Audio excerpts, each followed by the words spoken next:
अस्सलामुअलैकुम, hope you all are fine. I hope कि जो हमने लास्ट क्लास में डिस्कस किया था 3D मेंसुरेशन को, उसको आपने जाके गो थ्रू किया होगा पूरे लेक्चर को, और जो उसकी हमने जो एक एग्जांपल देखी थी उसे भी आपने देखा होगा। तो as we all have done with the complete theory of 2D mensuration and 3D mensuration, और उसके अंदर हमारे पास जितनी बेसिक डायग्राम्स थी, जो हमारे पास 2D मेंसुरेशन के अंदर जो 8 डायग्राम्स हमारे पास थी, और इसी तरह 3D मेंसुरेशन जो हमारे पास जो 3D शेप्स थी उनके अंदर जो 8 फिगर्स थी, वो सारी हमने बहुत डिटेल में डिस्कस की। उनके हम लोगों ने area, perimeter, surface area, volume, ये सारी चीज़ें हमने देखी। कौन कौन सी डायग्राम्स ऐसी होती हैं 3D शेप्स के अंदर जिसके अंदर हमारे पास पेरीमीटर जिनके फाइंड आउट हो सकते हैं और जिनके नहीं हो सकते, वो सब हमने डिटेल में देखा।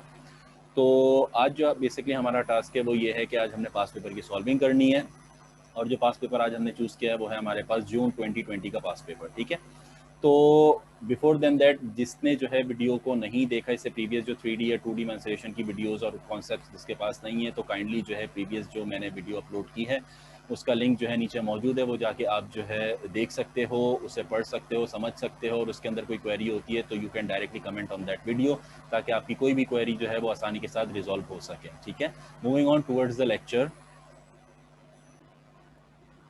अब जो हमारे पास सबसे पहला काम आपने करना है, first of all what you have to do, just subscribe the channel and click the bell icon for more O level stuff.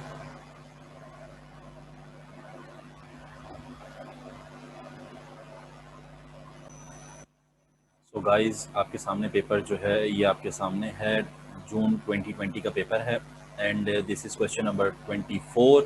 And basically question number 24 जो है ये आपके पास डायरेक्टली ये है P1 का। सो this is your question for P1, जो हमारे पास P1 में पूछा गया था आपसे इन जून 2020, मई जून 2020 में। So question number 24 says that curve surface area of the cone is provided. आपके पास कर्व सरफेस एरिया जो है वो क्या गिवन है आपके पास, पाई आर एल। और अगर आप लोगों को इस चीज़ का नहीं पता, सो बेसिकली आपको ये चीज़ पता होनी चाहिए, हर दफ़ा क्वेश्चन जो है आपके पास फार्मूला गिवन नहीं होगा क्वेश्चन के अंदर, सो यू मस्ट रिमेंबर और memorise the formula for the curve surface area of a cone. तो आपने जो है तमाम जितने जो 3D शेप्स हैं उनके आपको जो है पेरीमीटर, सरफेस एरिया और जो आपके पास वॉल्यूम है उन सारी फॉर्मूला आपको याद होने चाहिए। ठीक है, for the safe side. So basically if we come towards the question says that the diagram shows a cone and a cylinder। तो एक आपके पास cone और एक cylinder आपके पास मौजूद है। The cone has a radius 28 centimetre as it shows कि ये आपके पास ये जो रेडियस है, this is the radius for a cone, जो आपके पास क्या है 28 centimetre, and the straight height जो आपके पास है that is, sorry, the slant height is y, which is unknown, you have to find out the value. The cylinder has the radius of 15 centimeter and the height 42 centimeter, that means जो मेरे पास radius है, this is the radius of a cylinder and this is your height। ये आपके पास जो है वो क्या चीज़ है, हाइट है। ठीक है, अब आपने काम क्या करना है इसके अंदर, बेसिकली आपसे ये बोला गया है the curve surface area of a cone and the cylinder are equal. That means कि आपके पास दोनों जो सरफेस एरिया हैं कोन के और सिलेंडर के, ये दोनों मेरे पास क्या हैं, इक्वल हैं। प्रॉब्लम ये है यहाँ पर कि मेरे पास जो है curve surface area of cone तो गिवन है, लेकिन curve surface area of cylinder मुझे पता नहीं है। तो मैंने जैसे स्टार्टिंग में कहा था, in the beginning I have told you, you must memorise the formula for the all 3D shapes. तो इसके अंदर अगर मैं आपसे बात करता हूँ तो आपके पास जो है curve surface area of a cylinder का जो फार्मूला होता है वो होता है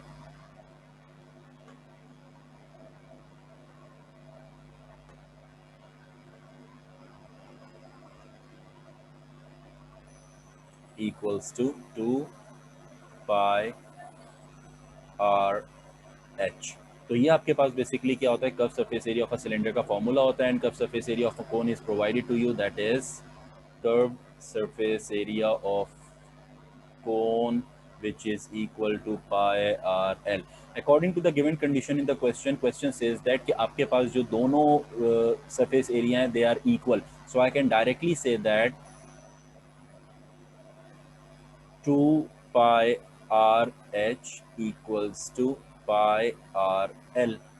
So if we cancel out pi by pi, I'll get the value, the value of r is 2 pi r h is the formula for a cylinder, so you have to substitute the value of r of a cylinder। तो r की जो मेरे पास value है वो मेरे पास यहाँ पे क्या है 15, and the height is basically 42 equals R, the radius of a cone, which is 28, into L. So if I solve my answer, I'll end up with, where is my calculator? So, okay.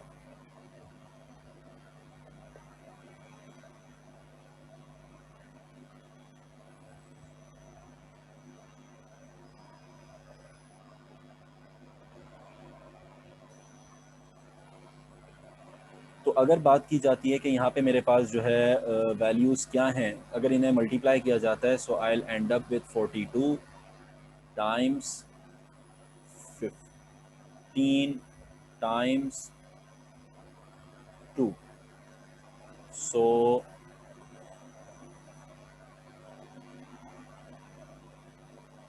times 2, so I'll end up with 1260, which is divided by 28.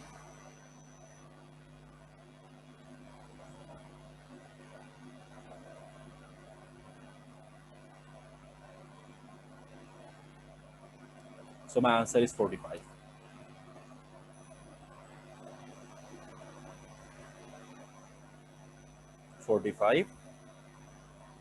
Centimetre.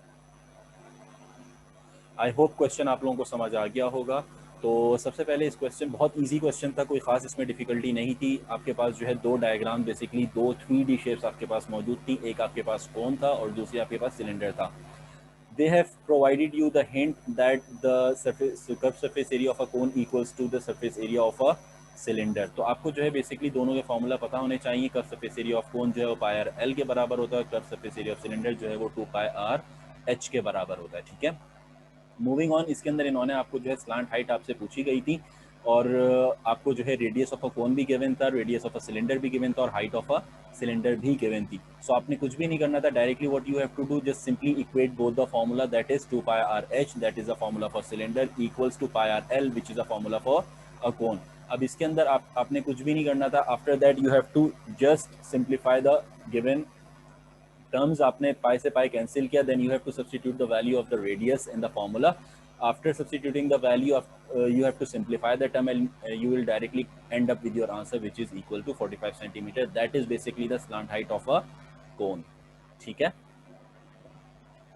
so moving on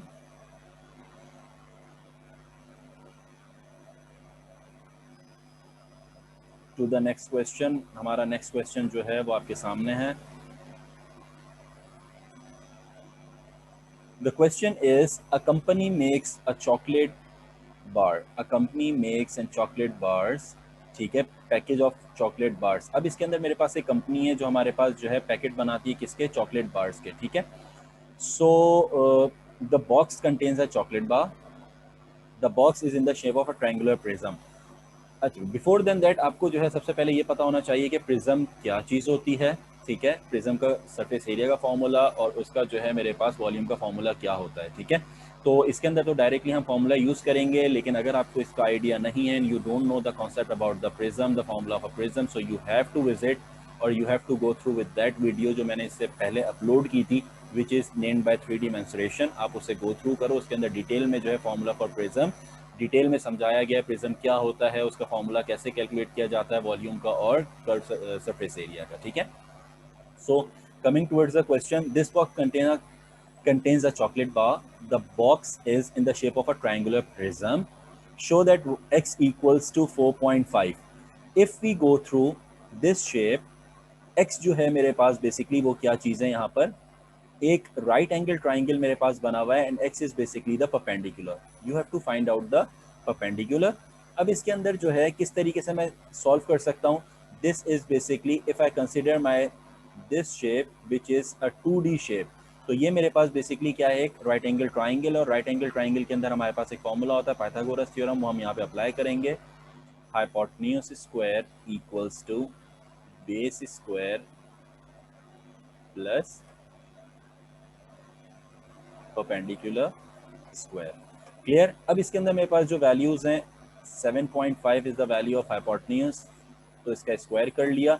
base की जो value है that is 6 का square आपके सामने मौजूद है, plus p which is basically x, तो x square यहाँ पे आपके पास आएगा। ठीक है, तो अब इसे कैलकुलेट कर लेते हैं कि 7.5 इंटू 7.5 क्या होता है मेरे पास। सो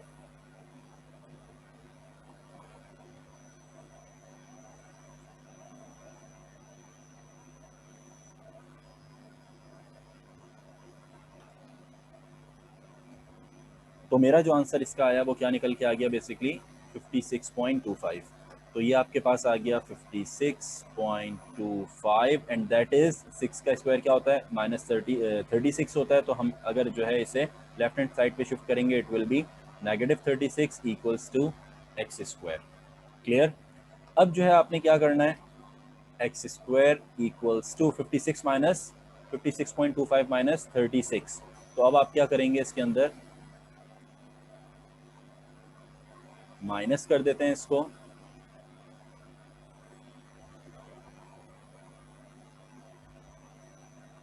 अगर मैं इन दोनों को माइनस करता हूँ I end up with the value which is 20.25। ये मेरे पास 20.25 जो आई है, ये वैल्यू कौन सी आ गई है, एक्स स्क्वायर की। But I have to find out the value of x, और अगर इसी का स्क्वायर रूट करेंगे so I end up with the value 4.5 centimetre.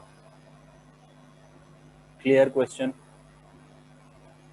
Any query so far? कोई ऐसी चीज जो आप लोगों को समझ नहीं आई हो? Moving on to the next part.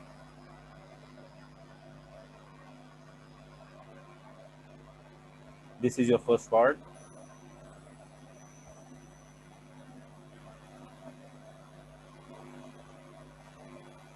So if we talk about the second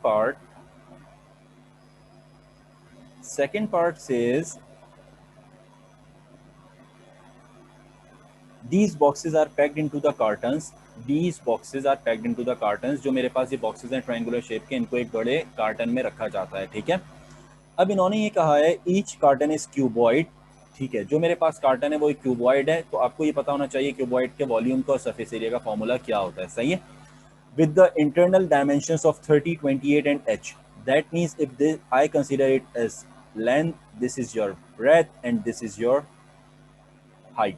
ठीक है, उसके बाद आपसे ये कहा गया 80 boxes fill one carton exactly. उन्होंने आपको वॉल्यूम दे दिया है कि मेरे पास एक कार्टन के अंदर कितने, एक कार्टन की जो कैपेसिटी है उसके अंदर कितने जो है ट्रायंगुलर बॉक्सेस आ सकते हैं, वो मेरे पास 80 बॉक्सेस आ सकते हैं। ठीक है, तो इसको फाइंड करने का जो आसान फॉर्मूला होता है वो ये होता है, what you have to do just simply the value of the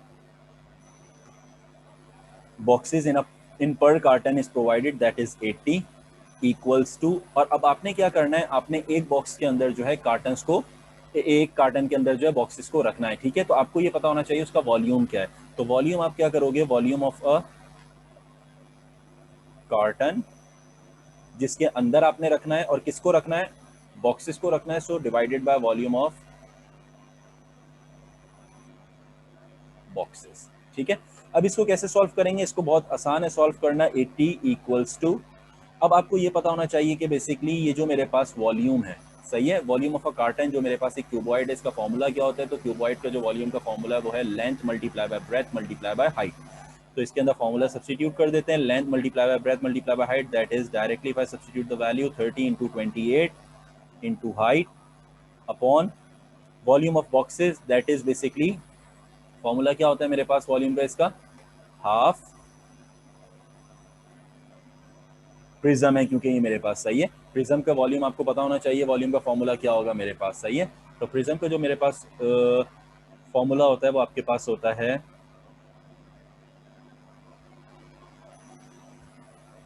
area of a 2D shape multiply by height. तो अब मेरे पास इसको अगर सॉल्व करते हैं तो यहाँ पे हो गया 80 इक्वल्स 30 इंटू 28। अब देख लेते हैं इसका आंसर क्या आएगा।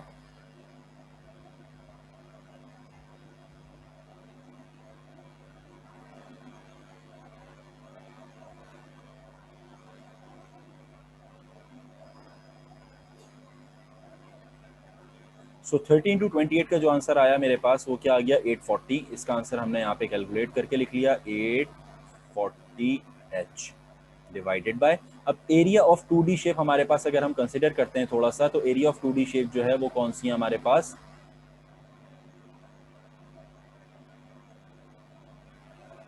ये हमारे पास एरिया ऑफ 2D शेप है, which is basically the cross sectional area. सही है, ये हमारे पास क्रॉस सेक्शनल जो हमारे पास पार्ट है, ये हमारे पास क्या होता है, 2D शेप का क्रॉस सेक्शनल पार्ट है, which is basically a triangle. तो ट्राइंगल का फॉर्मूला आपको पता होना चाहिए, सिंपल है, half into base into height. तो इसके अंदर मैं अगर फॉर्मूले में डायरेक्ट वैल्यू रखता हूँ, so half into base into height मेरे पास क्या बन जाएगा, 1/2 into base which is basically 6, और जो हाइट हमने कैलकुलेट की दैट इज x, जो हमारे पास ये वाली हाइट है 2D शेप की, दैट इज x, जो हमारे पास है 4.5। ये पूरा किससे मल्टीप्लाई हो रहा है, दिस हाइट। अब ये वाली हाइट कौन सी है मेरे पास, this is the height which makes a 2D shape into a अ 3D शेप। जो मेरे पास ये हाइट क्या होती है हमारे पास, this height helps you to convert 2D shape into a 3D shape. तो हाइट कौन सी है मेरे पास, this is your height, this is your height, जिसकी वैल्यू क्या है 14, दिस इज योर हाइट। ठीक है, ये मेरे पास क्या हो जाएगी, हाइट हो जाएगी। लेकिन ये कब की है, जब मैं 3D शेप की बात कर रहा हूँ, ये उसकी हाइट है, नॉट अ ट्राइंगुलर हाइट। ठीक है, अब इसको मैं रखता हूँ, तो यहाँ पे मेरे पास क्या है 14 मल्टीप्लाई बाय 14। ठीक है, अब इसको अगर सॉल्व करते हैं तो मेरा जो फाइनल आंसर आया 2 टाइम्स 1 2 टाइम्स 3। सो अब इसे कैलकुलेट कर लेते हैं थोड़ा सा।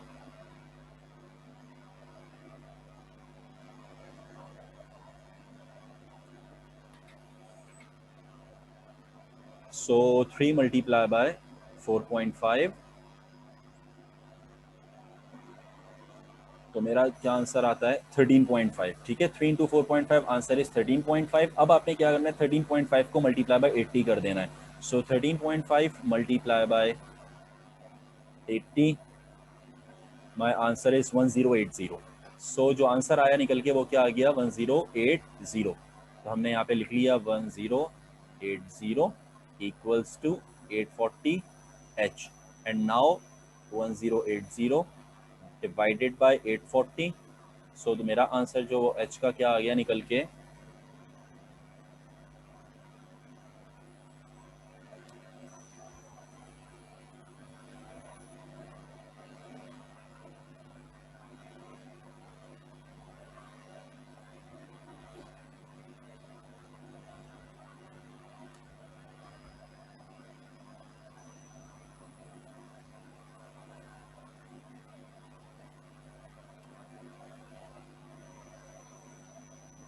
अच्छा जी,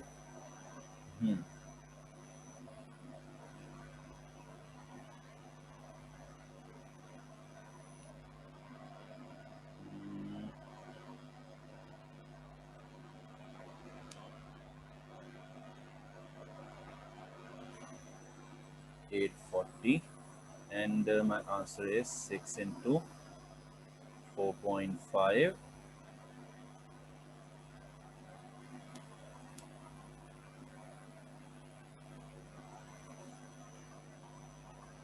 3 into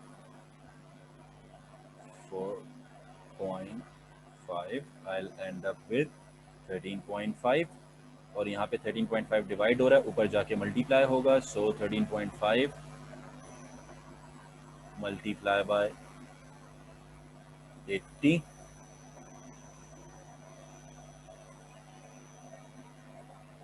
सो जो मेरा आंसर आया वो आया 1080। ठीक है, अब 1080 को हमने डिवाइड करना है किससे, 840 से।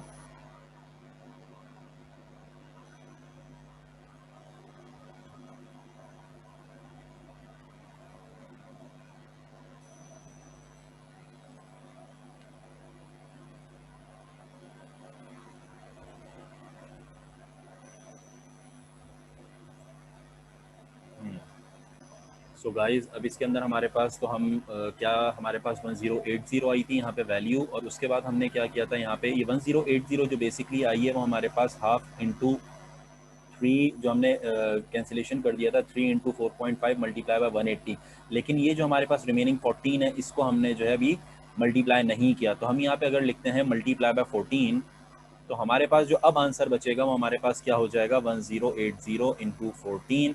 सो my answer is 15120 divided by 840. So final answer for the height is 18 centimetre. ठीक है, क्लियर हो गया क्वेश्चन। तो इस क्वेश्चन के अंदर कोई मुश्किल नहीं था क्वेश्चन के अंदर, बस क्वेश्चन को आपने ये सॉर्ट आउट करना था क्वेश्चन के अंदर आपसे क्या चीज़ पूछी गई है। अक्सर ये क्वेश्चन इस टाइप का आता है तो इसके अंदर प्रॉब्लम स्टूडेंट्स को ये होती है कि either we have to substitute the formula for surface area और द वॉल्यूम। लेकिन आपने ये चीज़ देखना है कि इन्होंने क्योंकि आपको ये बता दिया था कि आपके पास कैपेसिटी जो है मेरे पास एक कार्टन की वो 80 स्मॉल बॉक्सेस या बॉक्सेस की है, तो आपने जो है फिर जाहिर है उसके अंदर आपने सरफेस एरिया की नीड नहीं है, मुझे वॉल्यूम को रखना है। क्योंकि according to the definition of volume आपके पास वॉल्यूम क्या चीज़ होती है, it is basically the capacity of a particular solid. सही है, तो आपके पास क्योंकि capacity of a particular solid है तो इसमें आपने क्या करना है, आपने फॉर्मूला भी वॉल्यूम का ही लगाना है इसके अंदर। तो आपके पास जो है वो 80 जो है वो पर कार्टन आपके पास जो है गिवन थी बॉक्सेस की वैल्यूज़, तो आपने equals to volume of a carton जो भी आपके पास सॉलिड होगा जिसके अंदर आपने जो है अपना ऑब्जेक्ट है उसे रखना है वो आपने ऊपर रखना है divided by the volume of that object. सही है, तो volume of a carton divided by volume of boxes. अब आपके पास वॉल्यूम ऑफ अ कार्टन जो है वो बेसिकली क्यूबॉइड है, तो क्यूबॉइड का फॉर्मूला आपको पता होना चाहिए length into breadth into height. तो लेंथ भी आपके पास 30 थी, ब्रेथ आपके पास 28 थी, आपने वैल्यू उठा के रख दी, डिवाइडेड बाय आपके पास वॉल्यूम ऑफ बॉक्सेस जो है वो आपको पता होना चाहिए। वॉल्यूम ऑफ बॉक्सेस कैसे निकालोगे, क्योंकि वो एक प्रिज्म है, प्रिज्म का फॉर्मूला क्या होता है, area of a 2D shape multiply by that is cross sectional multiply by height. तो आपके पास जो क्रॉस सेक्शनल एरिया हमारे पास है 2D शेप का वो हमारे पास एक ट्राइंगल था, तो ट्राइंगल का formula half into base into height होता है। सही है, अब आपके पास half into base into height मेरे पास यहाँ पे फॉर्मूला होगा, तो आपने जो है फॉर्मूला सब्स्टिट्यूट किया, that is the value of base is what 6 into height which is 4.5 आपने रखा, multiply by the height which makes 2D shape into the 3D shape that is 14, आपने वो उठा के वहां पे रख दी, सब्स्टिट्यूट कर दी। After calculation you will end up with the numerator which is 15120 divided by the 840, you will end up with the final answer which is basically the height. सही है, which is basically the height of a cuboid, और height क्या निकली मेरे पास 18 centimetre. Done, clear. So moving on to the next part.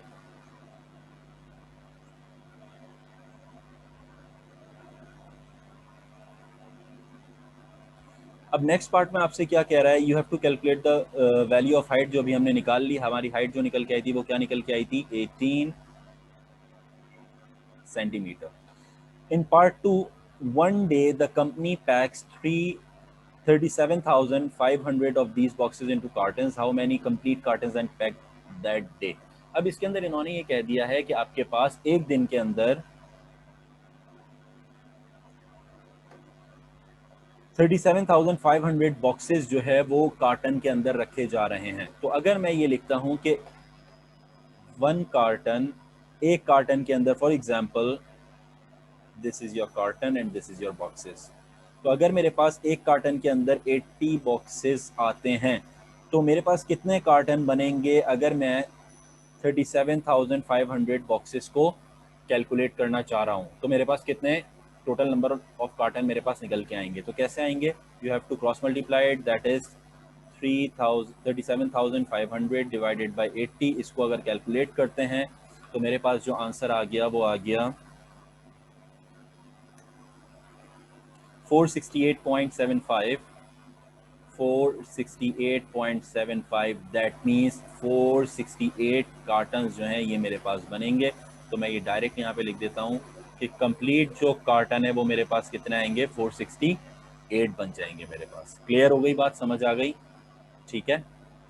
So moving on, next part देखते हैं हमारे पास कौन सा है। So this is our next question, ये हमारे पास नेक्स्ट क्वेश्चन है। अब जो ये मेरे पास क्वेश्चन है ये किस तरीके से सॉल्व होगा, इफ यू जस्ट रियलाइज और गो थ्रू द क्वेश्चन तो आपको ये पता चलेगा this is basically a 2D shape. और 2D शेप भी किसकी है, ये मेरे पास a shape of a sector, ये मेरे पास एक सेक्टर की शेप है, ठीक है। अब क्वेश्चन पढ़ते हैं। A display notice is made by removing a sector of a circle from a largest sector. अब ये मेरे पास एक लार्जेस्ट सेक्टर है जिसे मैं शो कर रहा हूं ब्लू के साथ।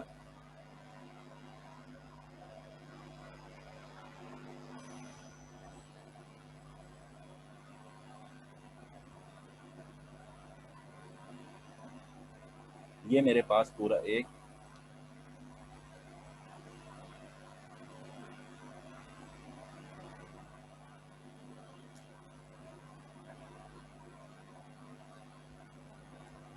This is your largest sector, और जो स्मॉलेस्ट सेक्टर है उसे रेड से शो कर देते हैं। This is your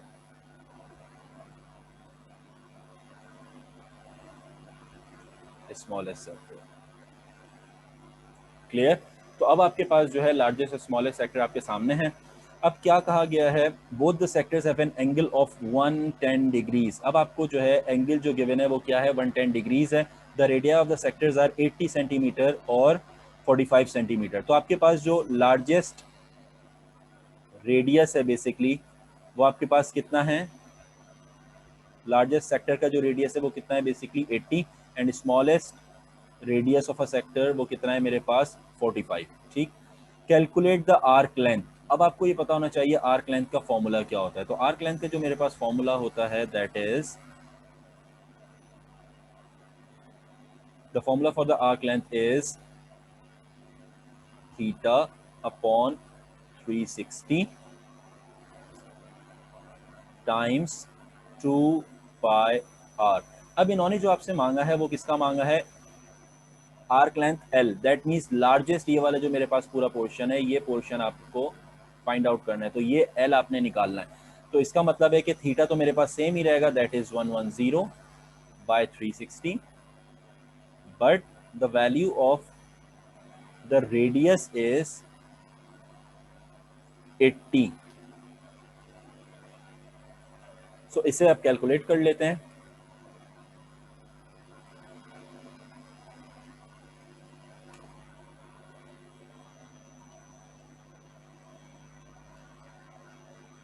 So my final answer for the arc length equals to 153.58, 153.58 centimetre. सही है, समझ आ गया क्वेश्चन आपको? ठीक है, this is the question for P2 of P2 basically जो हमारे पास जून 2020 का है, क्वेश्चन नंबर 8। सही है, the previous question is also of P2 paper 2 which is of June 2020। सही है, just go through the question, and if there is any query you can ask me right now.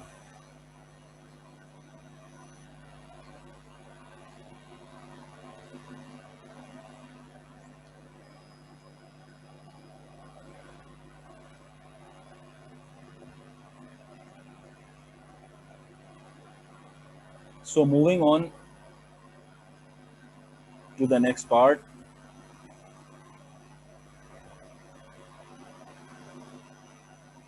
Next part says calculate the area of this display notice. अब आपने जो है area निकालना है किसका, जो डिस्प्ले आपको दिखाया गया है, that display is basically this display। ये जो डिस्प्ले मेरे पास है इसका आपने क्या निकालना है, एरिया निकालना है। तो अब आपको क्या पता होना चाहिए, the formula for area which is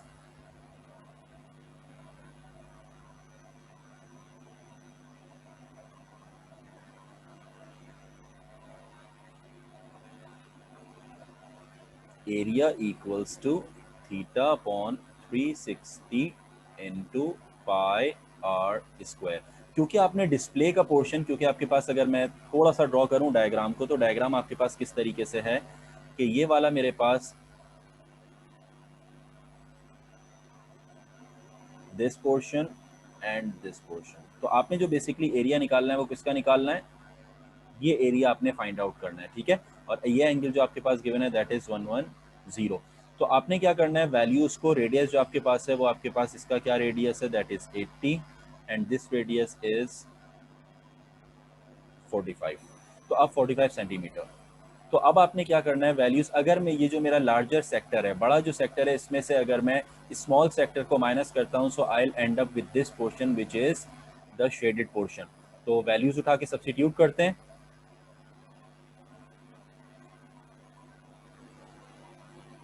area of larger sector minus area of small sector, ठीक है। तो area of the largest sector का फॉर्मूला मेरे पास सेम रहेगा, that is theta upon 360 into pi r square minus theta upon 360 into pi r square. अब इसके अंदर मेरे पास थीटा की value that is 110 upon 360, that is common in both the sectors. तो अब पाई जो है वो मेरे पास क्या हो गया, 3.142। The value of the radius, the largest the radius of the largest sector which is 80, so 80 centimeter square, which will give you 6400 minus 110 upon 360 into pi r square, that is 3.142, and the radius is 45 square. So अब इसे calculate कर लेते हैं directly.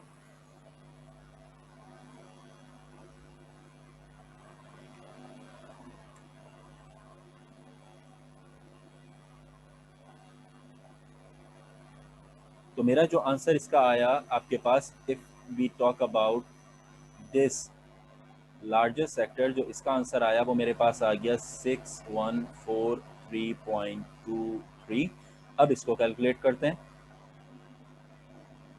The smallest sector, इसके answer को।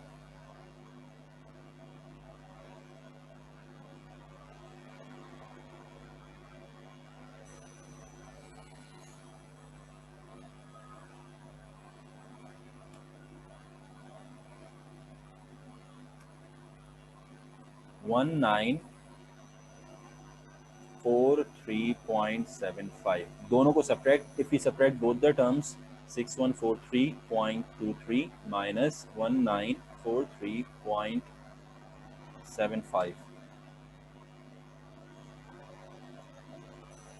So my answer is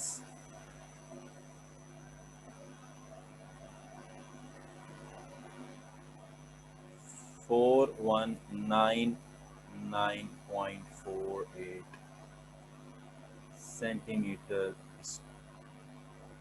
square. तो ये मेरा जो आंसर निकल के आया वो क्या आ गया यहाँ पे, 4199.48। This is my answer. Clear? तो आपने बेसिकली इस क्वेश्चन के अंदर कुछ भी नहीं करना था, आपका जो काम था वो सिर्फ इतना था कि आपने इसके अंदर सबसे पहले area of a larger sector निकालना था, that is theta upon 360 into pi r square, minus area of a smaller sector निकालना था। Then you have to substitute the value of radius. Radius जो हमारे पास बड़े सेक्टर का था वो 80 था, और जो हमारे पास छोटे सेक्टर का था वो 45 था। After substituting the value you have to simplify the term. Simplify करने के बाद you will end up with the answer which is basically 4199.48 centimetre square, which is basically the area of a shaded portion or shaded region. Clear?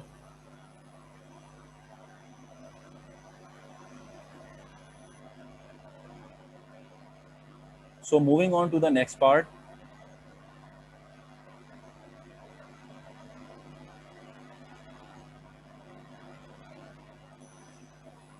So here is your diagram. अब इसके अंदर आपसे जो बोला गया है वो क्या है, this sector is provided, the diagram shows a display notice mathematically similar. अब जो आपने टर्म को थोड़ा सा जज करना है, that is mathematically similar to one in part A. The radius of the largest sector is 32. अब इसके अंदर मुझे larger sector का radius पता है, but we are unknown with the radius of a smallest sector. मुझे नहीं पता ये, ठीक है, but we have to calculate the area of the display. That means we have to calculate the area of the shaded region as we have calculated in the previous part. ये आपने जो है calculate करना है. But the problem is in the previous part we have been provided with the radius of a smaller sector, but in this part we have not been provided with the radius of a smaller sector. तो अब आपने किस तरीके से इसे calculate करना है. इन्होंने एक hint दे दी है आपको, and the hint is that the diagrams are mathematically similar. ये जो मेरे पास diagrams हैं, they are mathematically similar. अब इनको जो है किस तरीके से करना है, मैंने mathematically similar का मतलब मेरे पास यहाँ पे क्या है,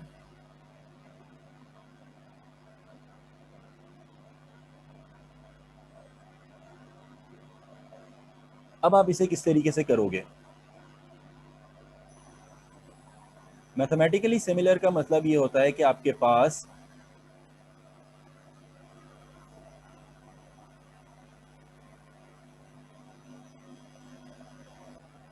तो अब मैथमेटिकली सिमिलर का मतलब ये होता है, इसको थोड़ा सा मैं आपका बैकग्राउंड बना देता हूँ. इसका ये मतलब होता है कि if you people have read the chapter congruence and similarity, तो उसके अंदर हमारे पास हम ये चीज़ पढ़ते थे कि सिमिलैरिटी के अंदर हमारे पास क्या चीज़ होती है, you have been provided with the two same shapes, दो हमारे पास सेम शेप्स होती हैं. Like if we talk about a triangle, तो हमारे पास एक ट्राइंगल कुछ इस तरीके से बन गया और एक ट्राइंगल हमारे पास कुछ इस तरीके से बन गया. But the problem is that कि हमारे पास दोनों की जो साइजेस हैं दे टोटली आर डिफरेंट. सही है, ये मेरे पास साइज डिफरेंट होते हैं but the shape is same.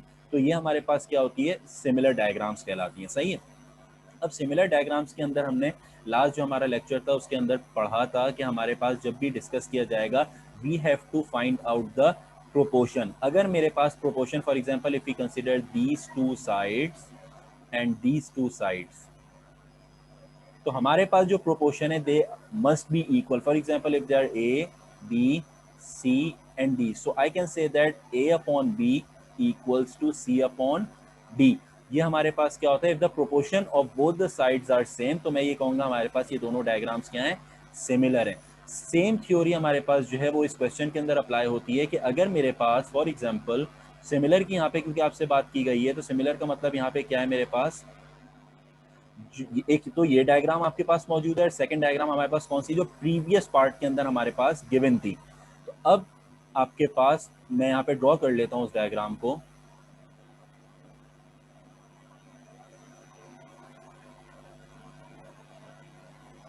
This is your shape. ये आपके पास जो है this is of 80 centimetre and the small radius is of 45 centimetre and this is your shaded portion and the angle is of 110. ठीक है, तो दोनों diagrams आपके सामने मौजूद हैं. अब इसके अंदर मेरे पास रेडियस मौजूद था but in this part the radius is not given and you have to find out the area. तो सबसे पहले आपने क्या करना है, सिमिलर की कंडीशन अप्लाई करनी है and you first find the radius of the smallest sector which is r. आपने सबसे पहले ये फाइंड आउट करना है. सिमिलर की कंडीशन क्या होगी मेरे पास, I have to equate the both the sides. तो मैं सबसे पहले क्या करता हूँ, if this is my figure 1 and this is my figure 2, तो फिगर 1 की जो मेरे पास लेफ्ट हैंड साइड है वो आपके पास लार्जेस्ट सेक्टर का रेडियस है दैट इज 32 अपॉन फिगर 2 का जो लार्जेस्ट सेक्टर है मेरे पास रेडियस वो क्या है 80 इक्वल्स टू यहाँ पे मेरे पास फिगर 1 का जो रेडियस है स्मॉलर सेक्टर का वो क्या है r divided by that is 45. यहाँ पे इसे लिख दिया 45. अब इसे कैलकुलेट सबसे पहले कर लेते हैं. तो हमारे पास यहाँ पे क्या आ गया,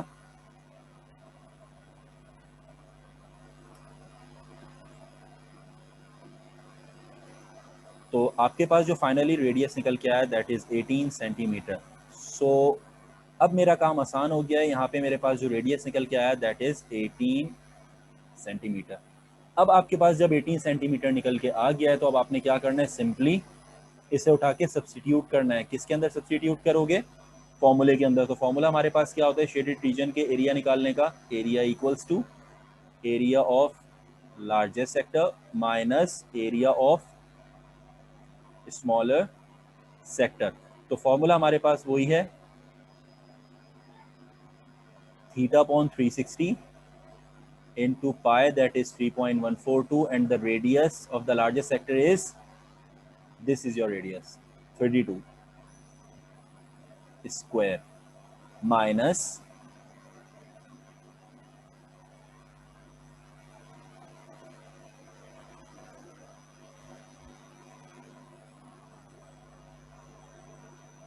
theta upon 360 into pi, that is 3.142. I'm just writing over here pi into the radius which we have just calculated, that is 18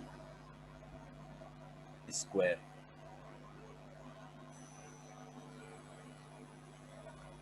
अब इसे आपने जो है कैलकुलेट करके अपने आंसर्स निकालने हैं।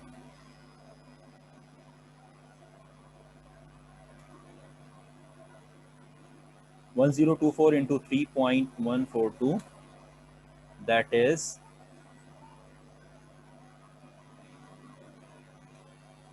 So here my answer for this part is 982.91. Similarly आपने स्मॉलर सेक्टर का फाइंड आउट करना है।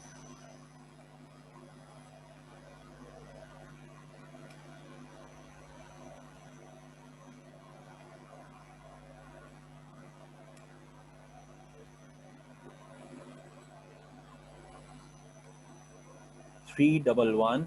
So my answer for the smaller sector is 311.00. अब इन दोनों को अगर मैं सब्ट्रैक्ट करता हूँ 982.91 minus 311.00, so my final answer is 671.91 centimeter square, which is basically the area of this shaded region, which is equals to 671.91 centimeter square. I think question आपको समझ आ गया पूरा और किस तरीके से आपने करना है. सो you must understood the logic of similar and कॉन्ग्रेंसी. सही, अगर आपको सिमिलैरिटी और कॉन्ग्रेंसी के लॉजिक्स पता है, इनके कॉन्सेप्ट्स पता हैं, तो आप ये पार्ट आसानी के साथ सॉल्व कर सकते हो. ठीक है. और अगर आपने जो है ये चैप्टर नहीं देखा, आपने ये चैप्टर नहीं समझा हुआ एंड यू हैव डिफिकल्टी और any query regarding this chapter, so ये चैप्टर भी जो है मैंने यूट्यूब पे अपने चैनल पे अपलोड किया हुआ है. You can directly go through that video. 2 parts में इस वीडियो को डिवाइड किया हुआ है. In the first part we have discussed the theory and the second part we have just solved some of the questions. तो आप उसे go through करो, समझो. कोई भी प्रॉब्लम होती है you can directly right on that video. आप जो है उसे कमेंट कर सकते हो और कोई भी इशू होता है तो हम उसे इंशाल्लाह जो है बहुत जल्द रिजॉल्व कर लेंगे. ठीक है. सो अप टिल हियर आपको कोई क्वेश्चन है, कोई क्वेरी है तो आप अभी पूछ सकते हो. You can discuss it right now. और अगर जो है अभी कुछ नहीं है एंड आफ्टरवर्ड्स अगर आपको कोई क्वेरी होती है, कोई प्रॉब्लम होती है, you can directly write that question in the comment box and I'll help you directly to solve or resolve your query.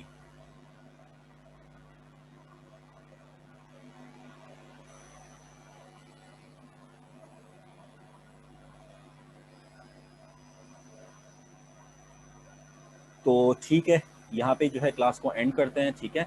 So we have discussed all the question which appeared in your paper in June 2020, जिसके अंदर हमारे पास P1 के अंदर और P2 के अंदर जितने mensuration के क्वेश्चंस थे we have discussed it all. 3 से 4 हमारे क्वेश्चंस थे और उनके सारे पार्ट्स को हमने डिस्कस किया, सॉल्व किया. Kindly go through this video, kindly go through this all lecture, जिसके अंदर आपके पास पूरे लेक्चर को आपने गो थ्रू करना है. कोई भी इसके अंदर कोई प्रॉब्लम होती है, कोई भी इशू होता है, कोई भी ऐसा पॉइंट जो नहीं समझ आया तो आप जो है उसे पूछो, आप जो है कमेंट में लिखो और जो है our team will help you to resolve your problem. ठीक है. सो एंड अप करते हैं और जो है आपके पास आई होप कि आपकी ये वीडियो जो है बहुत आपको हेल्प करेगी आपके क्वेश्चन सॉल्विंग्स में.